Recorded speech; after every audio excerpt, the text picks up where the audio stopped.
केन्द्रीय बाथौ फुजा मेला सोलिगोन गाबोननिफ्राय जानुवारिनि 23 खालारनिफ्राय फेब्रुवारिनि 3 खालारसिम 12 दिन समनि हाबाफारि सोलिगोन।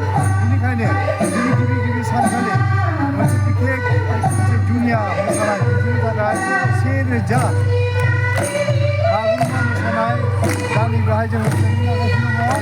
मुक्तायनि बागुरुम्बा डेन्स, बे बागुरुम्बा डेन्सआ जोंनि काजलिगाव बाथौफुरि एरिया बेनि अनगायैबो गोबां जायगानि गोबां गामिनिफ्राय बे बागुरुम्बा मोसानाय मोसागिरिफ्रा बाहागो लाफैगोन आरो जोङो आसा खालामदों जोंनि 1000 सिख्लाफोरा बागुरुम्बा मोसागोन।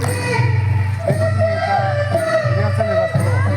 फाइनाल रिहार्सेल फुजा मेला बेयो बेसेबां दिनसिमहालागै बे गासै माने फेब्रुवारिनि 3 खालारसिम जागोन। गाबोनो 23 जानुवारि, बिनि उनावहाय फेब्रुवारिनि 3 खालारसिम गासै 9 साननि रंगिना हाबाफारिजों गाजा गोमजायै बेवहाय जोङो बाक्सायाव फुजा मेला